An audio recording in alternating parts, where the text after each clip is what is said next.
श्री जगद्गुरु रेणुकर करुणे श्री जगद्गुरु रेणुकर करुणे ಹೊಳೆಯಾದೆ ಹರಿದು ಬರಲಿ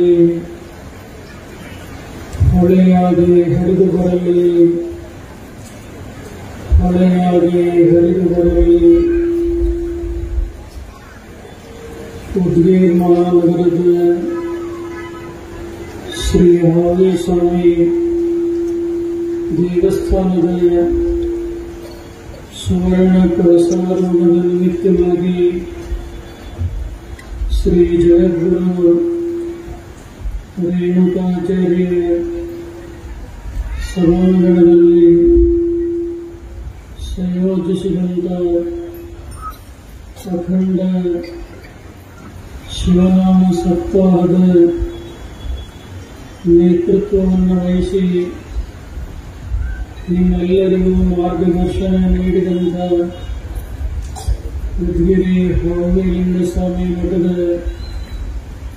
ಶ್ರೀ ಷಡಸ್ಥಲ ಬ್ರಹ್ಮ ಡಾಕ್ಟರ್ ಶಂಭುಲಿಂಗ ಶಿವಾಚಾರ್ಯ ಸ್ವಾಮಿಗಳವರನ್ನು ಮೊದಲು ಮಾಡಿ ಸಮಾರಂಭದಲ್ಲಿ ಪಾಲ್ಗೊಂಡಿರುವ ಎಲ್ಲ ಮಠಗಳ ಶ್ರೀಗಳವರೇ, ವೇದಿಕೆಯ ಮೇಲೆ ಆಸೀನರಾದಂಥ ಎಲ್ಲ ರಾಜಕೀಯ ಗಣ್ಯರೇ, ಸುದ್ದಿ ಮಾಧ್ಯಮದ ಪ್ರತಿನಿಧಿಗಳವರೇ, ಕಾರ್ಯಕ್ರಮದ ಸಂಘಟಕರೇ, ಸಪ್ತಾಹದಲ್ಲಿ ಪಾಲ್ಗೊಂಡಿರುವ ಧರ್ಮಾಭಿಮಾನಿಗಳೇ, ತಾಯಂದಿರೇ, ಮಕ್ಕಳೇ, ಉದ್ಗಿರಿ ನಗರದ ಚಾರಿತ್ರಿಕ ಇತಿಹಾಸದಲ್ಲಿ ಇವತ್ತಿನ ಈ ದಿನ ಒಂದು ಅವಿಸ್ಮರಣೀಯವಾದಂಥ ಪವಿತ್ರ ದಿನ ಅಂತ ಹೇಳಲಿಕ್ಕೆ ಬಹಳಷ್ಟು ಹೆಮ್ಮೆ ಅನಿಸ್ತಾ. ಈ ನಗರದಲ್ಲಿರುವಂಥ ಹಾವೇಸ್ವಾಮಿ ಮಠ ಶ್ರೀ ಜಗದ್ಗುರು ರಂಭಾಪುರಿ ಪೀಠದ ಶಾಖಾಮಠವಾಗಿ ಈ ಭಾಗದಲ್ಲಿ ಆಧ್ಯಾತ್ಮದ ತತ್ವ ಸಿದ್ಧಾಂತಗಳನ್ನು ಬೋಧಿಸಿ ಜನರನ್ನು ಸನ್ಮಾರ್ಗ ದರ್ಶನಕ್ಕೆ ಕರೆತರುವಂಥ ಬಹುದೊಡ್ಡ ಕಾರ್ಯವನ್ನು ಮಾಡುತ್ತಾ ಬಂದಿದೆ. ಶ್ರೀ ಜಗದ್ಗುರು ರಂಭಾಪುರಿ ಪೀಠದ ಪರಮ ತಪಸ್ವಿ ಶ್ರೀಮದ್ ರಂಭಾಪುರಿ ವೀರ ಗಂಗಾಧರ ಜಗದ್ಗುರು ಈ ಉದ್ಗಿರಿ ಮಹಾನಗರಕ್ಕೆ ಸಾಕಷ್ಟು ಸಲ ಇಲ್ಲಿ ಬಂದು ಅತ್ಯಮೂಲ್ಯವಾದಂಥ ಕಾರ್ಯಕ್ರಮಗಳನ್ನು ನೆರವೇರಿಸಿ ಈ ಭಾಗದ ಭಕ್ತರಿಗೆ ಆಶೀರ್ವಾದ ಮಾಡಿದ್ದಾರೆ. ಪ್ರಸ್ತುತ ಜಗದ್ಗುರುಗಳು ಕೂಡ ಶ್ರೀ ಶಂಭುಲಿಂಗ ಶಿವಾಚಾರ್ಯ ಸ್ವಾಮಿಯವರಿಗೆ ಈ ಮಠದ ಅಧಿಕಾರ ಸೂತ್ರವನ್ನು ವಹಿಸಿಕೊಡುವಂತಹ ಸಂದರ್ಭದಲ್ಲಿ ಜಗದ್ಗುರುಗಳ ಶುಭಾಗಮನ ಆಗಿ ಹಾಗಾಗಿ ಈ ಭಾಗದಲ್ಲಿ ಬಂದಾಗ ಹಾವೇಸ್ವಾಮಿ ಮಠಕ್ಕೂ ಬಂದು ಅಭಿವೃದ್ಧಿ ಕಾರ್ಯಗಳನ್ನು ಕಂಡು ಜಗದ್ಗುರು ಸಂತೋಷಪಟ್ಟಂತ ದಿನಗಳಲ್ಲಿ ಹಾವೇಸ್ವಾಮಿ ದೇವಸ್ಥಾನದ ಕಳಸಾರೋಹಣ ಸಮಾರಂಭ ಅಂತ ನಮ್ಮ ಡೈರಿಯಲ್ಲಿ ದಾಖಲೆ ಮಾಡಿದ್ವಿ. ಬಹುಶಃ ಅದೇ ಕಾರ್ಯಕ್ರಮ ಇದೆ ಆದರೆ ಶುಭ ಮುಹೂರ್ತ ಇಲ್ಲದ ಕಾರಣ ಒಂದು ಸಲ ಘೋಷಣೆ ಮಾಡುವಂತಹ ಕಾರ್ಯಕ್ರಮ ಒಂದು ನೀತ್ಯೋದ್ಧಾರ ಸಪ್ತಾಹ ಇಲ್ಲಿ ನಡೆಸಬೇಕು ಅಂತ ಸಂಕಲ್ಪಪಟ್ಟು ಶಂಭುಲಿಂಗ ಶಿವಾಚಾರ್ಯರು ಈ ಕಾರ್ಯಕ್ರಮವನ್ನು ಸಂಯೋಜನೆ ಮಾಡಿದ್ದಾರೆ.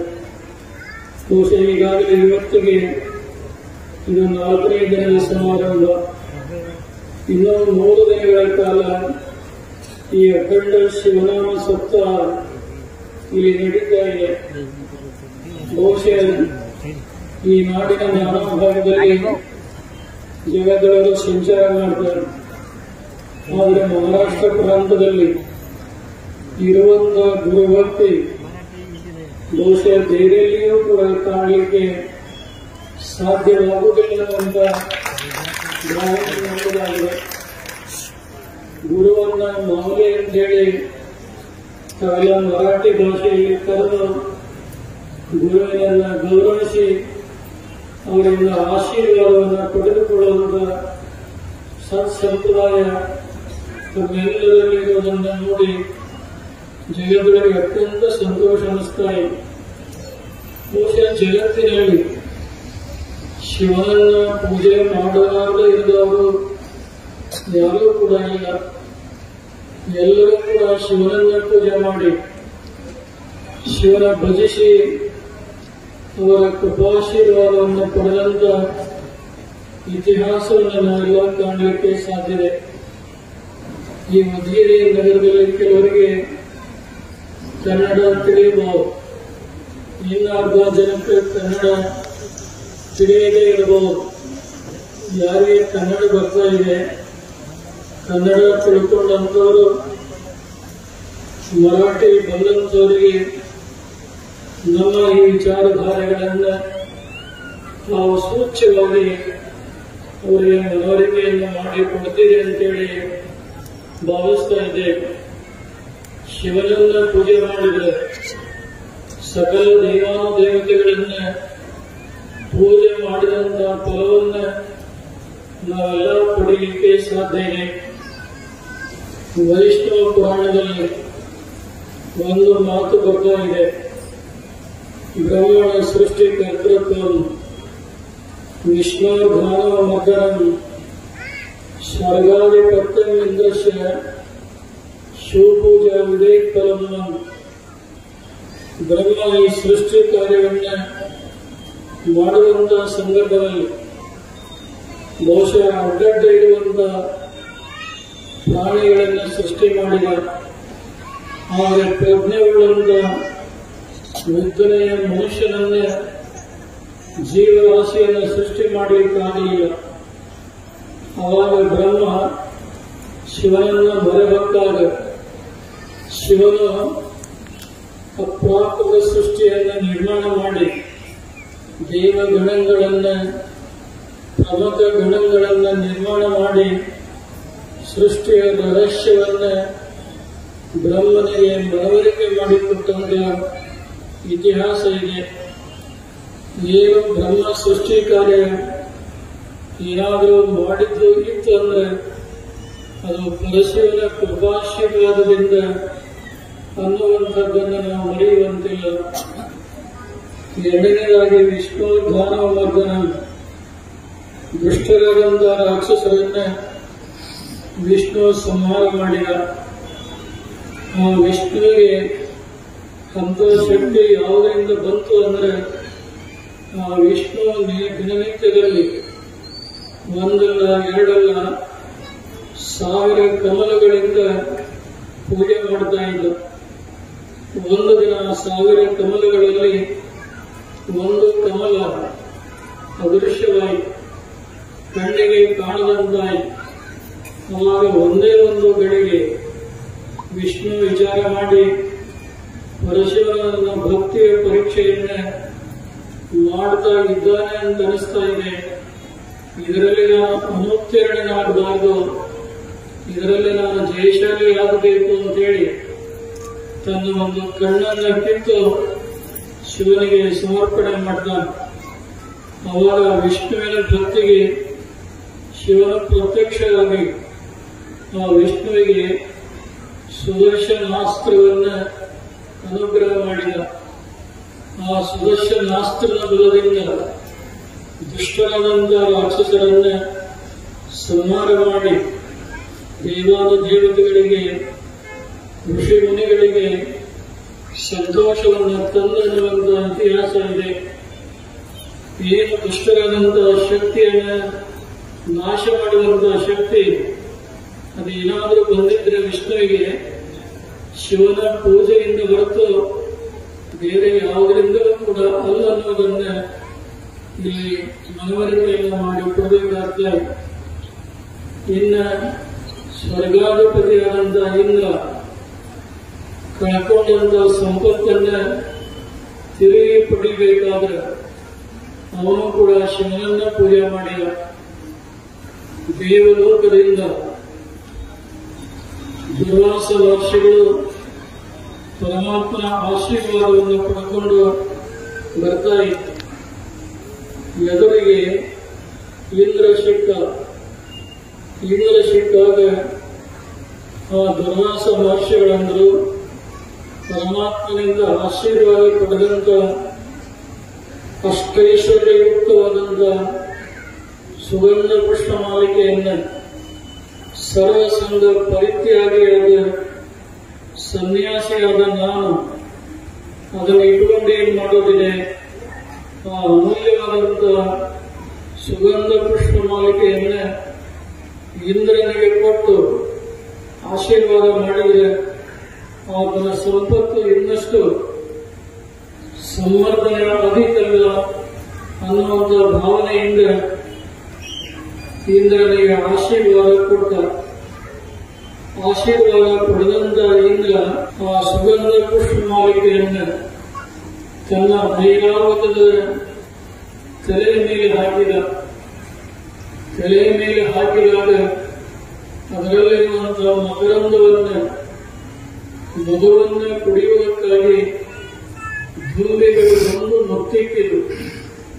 ಆ ಐರಾವತಕ್ಕೆ ಒಂದು ತರಹ ಸಂಕಟವಾಯಿತು, ಚಟಪಟಿಕೆ ಆಯಿತು. ಅವಾಗ ಐರಾವತ ಏನು ಮಾಡ್ತಾ ಇದೆ, ತನ್ನ ಸೊಂಡೆಯಿಂದ ಸುಗಂಧ ಪುಷ್ಪ ಮಾಲಿಕೆಯನ್ನು ತೆಗೆದು ನೆಲಕ್ಕೆ ಹಾಕಿ ಕಾಲಿನಿಂದ ಉಜ್ಜಿ ಬಿಡ್ತಾ ಇದೆ.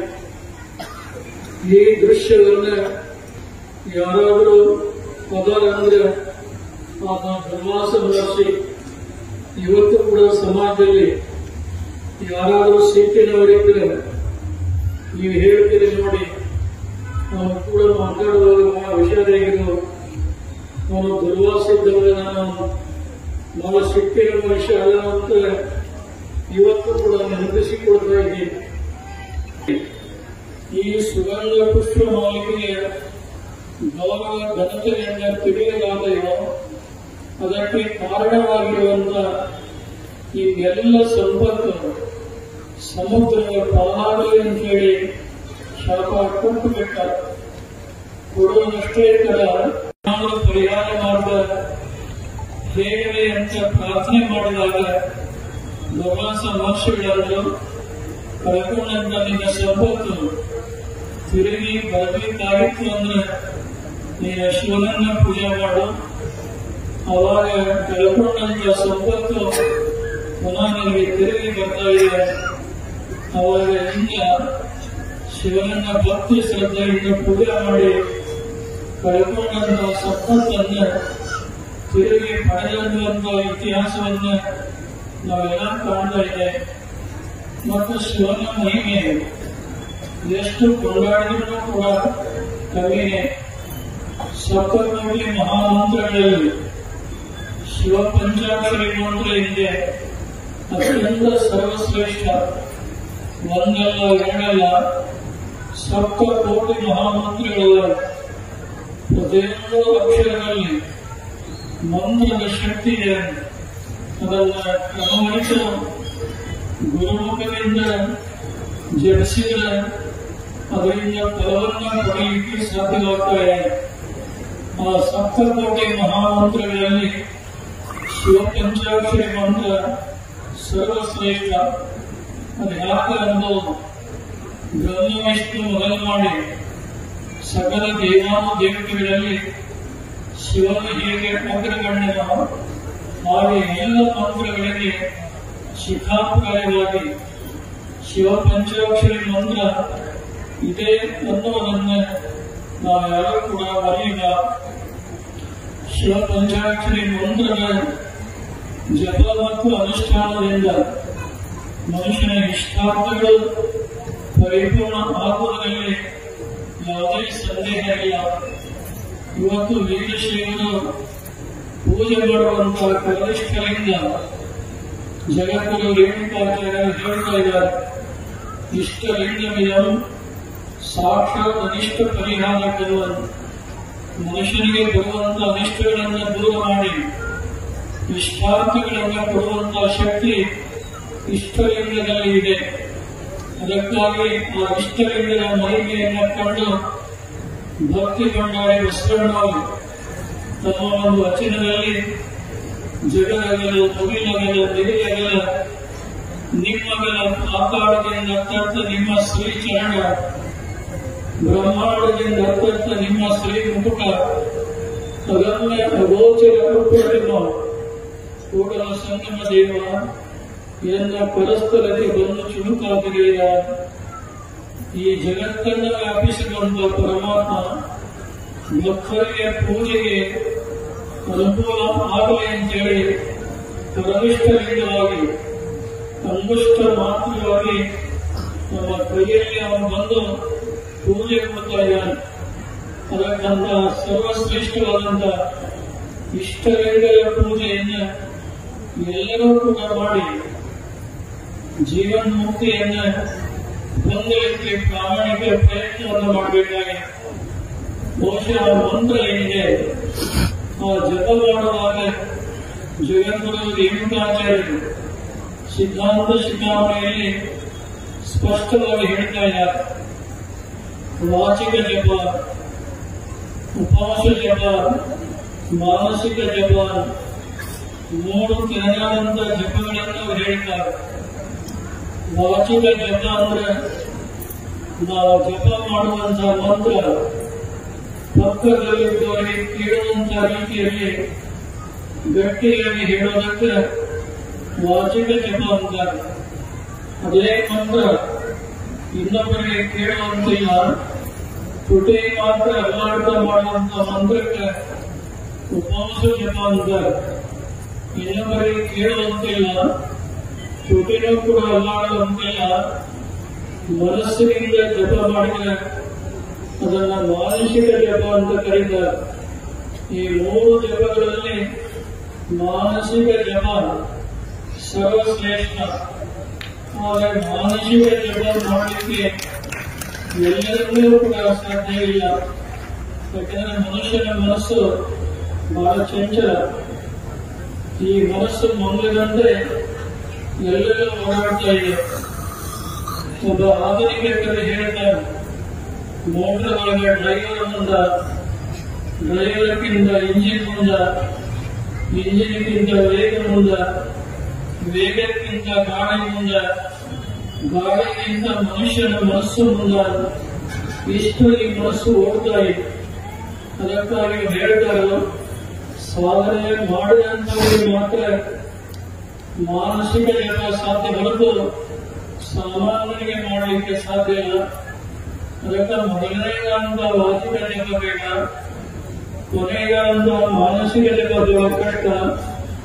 ಮಧ್ಯದಲ್ಲಿರುವಂತ ಉಪವಾಸ ಜಪ ಇದೆ, ತುಟಿಯನ್ನ ಅಲ್ಲಾಡಿಸ್ತಾ ಮಾಡುವಂತ ಜಪ ಏನಿದೆ, ಇದನ್ನ ಮಾಡಲಿಕ್ಕೆ ಅಡ್ಡಿ ಇಲ್ಲ ಅಂತೇಳಿ ಅನುಕೂಲಿಕರಾದಂತ ಆಚಾರ್ಯರು ಸ್ಪಷ್ಟವಾಗಿ ಹೇಳುವಂತವರಾಗಿದ್ದಾರೆ. ಈ ಮಹಾರಾಷ್ಟ್ರ ಪ್ರಾಂತದಲ್ಲಿ ಅಖಂಡ ಶಿವನಾಮ ಸಪ್ತಾಹ ಬಹಳ ಕಡೆ ನಡೀತಾವೆ. ಈ ಭಾಗದಲ್ಲಿ ಮನ್ಮಥ ಸ್ವಾಮಿ ಬಹಳ ಕರ್ನಾಟಕದಲ್ಲಿ ಹೊಸಣ್ಣವರು ಹೇಗೆ ಆಗೋದು, ಈ ಮಹಾರಾಷ್ಟ್ರದಲ್ಲಿ ಮನ್ಮಥ ಸ್ವಾಮಿ ಪ್ರಭಾವ ಕೂಡ ಹೇಳಿಲ್ಲ. ಶ್ರೀ ಜಗದ್ಗುರು ರೇಣುಕಾಚಾರ್ಯರು 101 ಸ್ಥಳಗಳ ಒಂದು ಅರ್ಥಪೂರ್ಣವಾದಂತಹ ಶಿವ ಜೀವೈಕ್ಯ ವಿದ್ಯೆಯ ಸಾಧನೆ ಹಂತವನ್ನು ಏನು ಬೋಧ ಮಾಡಿದ್ದಾರೆ, ಅದೇ ವಿಚಾರಗಳನ್ನ ಸರಳವಾಗಿ ಮರಾಠಿ ಭಾಷೆಯ ಅಭಂಗಗಳ ಮೂಲಕ ಮನ್ಮಥ ಸ್ವಾಮಿಯವರು ಹೇಳಿದ್ದು ನಾವೆಲ್ಲ ಕೇಳಿದ್ದೀರಿ. ಮತ್ತು ಅನೇಕ ಅಖಂಡ ಶಿವನಾಮ ಸಪ್ತಾಹದಲ್ಲಿ ಪರವಾದ ಅವಶ್ಯವನ್ನು ಕೂಡ ತಾವೆಲ್ಲ ಪಾರಾಯಣ ಮಾಡಿ ಗುರುವಿನ ಕೃಪಾಕಾರುಣ್ಯಕ್ಕೆ ಒಳಗಾಗ್ತಾ ಇದ್ದೀರಿ. ಈ ಮುಗೀರಿ ನಗರದಲ್ಲಿರುವಂತಹ ಹಾವೇರಿ ಸ್ವಾಮಿ ಮಠ ಬಹಳ ಸುಪ್ರಸಿದ್ಧವಾದಂತಹ ಮಠ, ಬಹಳ ತಪಸ್ವಿಗಳ ಮಠ ಇದೆ. ಬಹುಶಃ ಈ ಮಠಕ್ಕಿರುವಂತಹ ಸಂಪತ್ತು ಪೀಠಗಳಿಗೂ ಕೂಡ ಇಲ್ಲ ಅಂತ ಹೇಳಿದ್ರೆ ತಪ್ಪಾಗಲ್ಲ.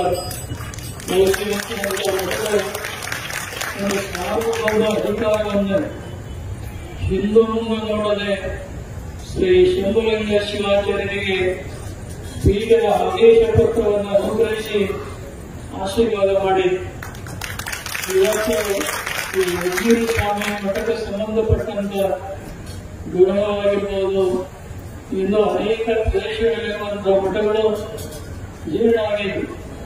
ಆ ಮಠಗಳನ್ನ ಶಂಭುಲಿಂಗ ಶಿವಾಚಾರ್ಯ ಇವತ್ತು ಒಂದೊಂದಾಗಿ ಕೈಗೆತ್ತಿಕೊಂಡು ಆ ಎಲ್ಲ ಮಠಗಳನ್ನು ಅಭಿವೃದ್ಧಿ ಮಾಡ್ತಾ ಇರುವಂತಹದ್ದು ಮಹಾಪುರ ಜಗತ್ತವರಿಗೆ ಅತ್ಯಂತ ಸಂತೋಷವನ್ನು ತಂದಿದೆ. ನಮಗೆಲ್ಲ ಗೊತ್ತಿರುವಂತೆ ತೆಲಂಗಾಣ ರಾಜ್ಯದ ಕಮಲಪಾಕ ಕ್ಷೇತ್ರದಲ್ಲಿ ಶ್ರೀ ಜಗದ್ಗುರು ರೇಣುಕಾಚಾರ್ಯರು ಅವತರಿಸಿದಂತಹ ಪುಣ್ಯ ಭೂಮಿ ಸ್ವಯಂಭ ಸೋಮೇಶ್ವರ ಮಹಾಲಿಂಗದಿಂದ ಜಗದ್ಗುರು ರೇಣುಕಾಚಾರ್ಯ ಅವತರಿಸಿ ಆ ಕ್ಷೇತ್ರದಲ್ಲಿ 18 ಜಾತಿ ಜನಾಂಗಗಳ ಮಠಗಳನ್ನು ನಿರ್ಮಿಸಿ ಆ ಎಲ್ಲ ಮಠಗಳಿಗೆ ಅಧಿನಾಯಕರಾಗಿ ಮಾರ್ಗದರ್ಶನ ನೀಡಿದಂತಹ ಇತಿಹಾಸ ಇದೆ.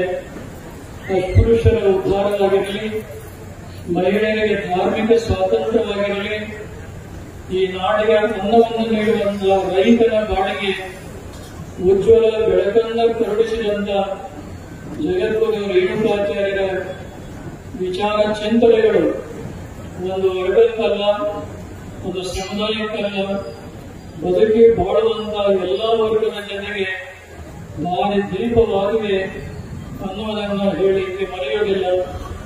ಆ ಕ್ಷೇತ್ರದಲ್ಲಿಯೂ ಕೂಡ ಅನೇಕ ಅಭಿವೃದ್ಧಿ ಕಾರ್ಯಗಳು ನಡೀತಾರ. ಬಹುಶಃ ಹಾವೇರಿ ಸ್ವಾಮಿ ಮಠದ ಶಂಭುಲಿಂಗ ಶಿವಾಚಾರ್ಯರು ಆ ಒಂದು ಮಹಾನ್ ಕಾರ್ಯದಲ್ಲಿ ತಮ್ಮ ಒಂದು ಕಾರ್ಯ ಸೇವೆಯನ್ನು ಕಿಂಚಿತ್ತಾಗಿ ಮಾಡಿದ್ದಾರೆ. ಅದರ ಸಂಪತ್ತಿನ ಪರಿಗಣನೆಯಿಂದ ಮಾಡಿ ನೋಡಿದಾಗ ಅವರೇ ಆತ್ಮಾವಲೋಕನ ಮಾಡಿ ಮುಂದಿನ ದಿನಗಳಲ್ಲಿ ಅಲ್ಲಿ ನಡೆಯುವಂತಹ ಅಭಿವೃದ್ಧಿ ಕಾರ್ಯಗಳಿಗೆ ಇನ್ನಷ್ಟು ಮತ್ತಷ್ಟು ಹೆಚ್ಚಿನ ಒಂದು ನೆರವು ಮತ್ತು ಸಹಕಾರವನ್ನು ಕೊಡುವುದರ ಮೂಲಕ ಅಲ್ಲಿ ಅಭಿವೃದ್ಧಿಗೆ ಕಾರಣರಾಗಬೇಕು ಅನ್ನುವಂತಹ ವಿಚಾರಗಳನ್ನು ಹೇಳಿ ಈ ಮಹಾರಾಷ್ಟ್ರ ಪ್ರಾಂತ ಪ್ರದೇಶದಲ್ಲಿ ಬಹುಶಃ ಇಲ್ಲಿ ನಮ್ಮ ಶಿವಾಚಾರ್ಯ ಒಡ್ಡೋಲದ ಜಗದ್ಗುರು ಶುಭಾರಂಭದಲ್ಲಿ ಅವರೆಲ್ಲ ಇಲ್ಲಿ ಉಪಸ್ಥಿತರಿದ್ದಾರೆ. ಎಲ್ಲರ ಪರವಾಗಿ ಮಹದೇವ ಶಿವಾಚಾರ್ಯ ಸ್ವಾಮಿಗಳು ನಮ್ಮ ಮೊದಲ ನುಡಿಗಳನ್ನು 4 ಮಾತಿನಲ್ಲಿ ಪ್ರಸ್ತಾಪಿಸಿದ್ದಾರೆ. ಹಾವೇರಿ ಸ್ವಾಮಿ ಮಠದ ಒಡೆಯರಾದಂಥ ಶಂಭುಲಿಂಗ ಶಿವಾಚಾರ್ಯರು ಈ ಸಮಾರಂಭ ಕಂಡು ಹರುಷಪಟ್ಟು ಜಗದ್ಗುರು ಶುಭಾಗಮನ ನಾವೆಲ್ಲರ ಬಾಳಿಗೆ ಒಂದು ದಿವ್ಯ ಶಕ್ತಿಯನ್ನ ಗಮನಿಸಲಿ, ನಮ್ಮ ಧರ್ಮ, ನಮ್ಮ ಸಂಸ್ಕೃತಿ ಪರಂಪರೆಗಳನ್ನು ಇನ್ನಷ್ಟು ಗಟ್ಟಿಗೊಳಿಸುವಂತಹ ರೀತಿಯಲ್ಲಿ ಭಕ್ತ ಸಂಘದ ಸದಾ ತಮ್ಮನ್ನು ತಾವು ಸಮರ್ಪಣೆ ಮಾಡಿಕೊಳ್ಳಲು ನಡೆಯಲಿ ಅನ್ನುವಂತಹ ಆಶಾದಾಯಕ ಭಾವನೆಯನ್ನು ವ್ಯಕ್ತಪಡಿಸಿದ್ದಾರೆ.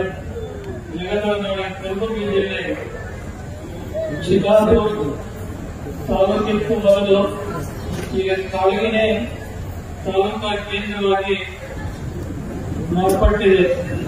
ನಾಳೆ ಕಾಳಗಿ ಕ್ಷೇತ್ರದಲ್ಲಿ ಶ್ರೀ ಜಗದ್ಗುರು ರೇಣುಕಾಚಾರ್ಯ ಜಯಂತಿ ಮಹೋತ್ಸವದ ನಿಮಿತ್ತ ಮಾಡಿ ಜಗದ್ಗುರುವರ ಅಡ್ಡಪಲ್ಲಕ್ಕಿ ಮಹೋತ್ಸವ ಧರ್ಮ ಸಮಾರಂಭ ಬೆಳಗಿನ ಸಂದರ್ಭದಲ್ಲಿ ಇದೆ.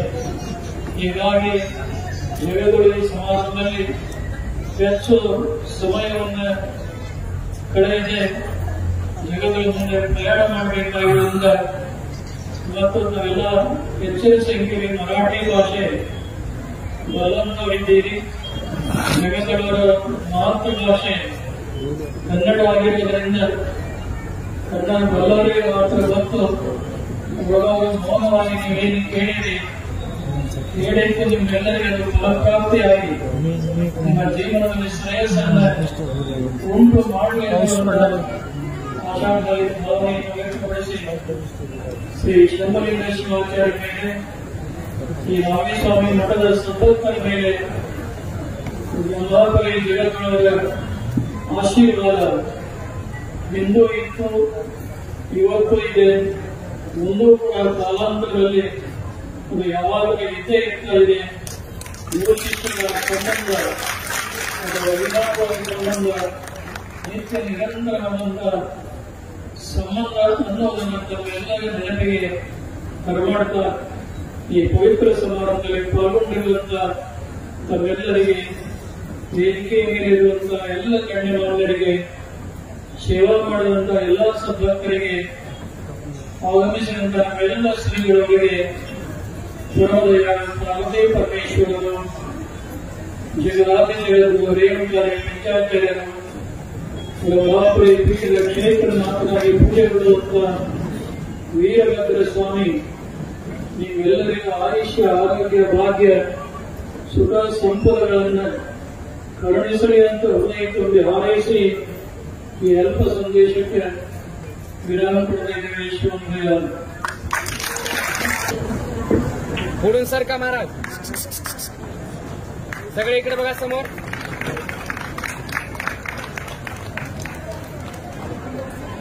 फ्लॅश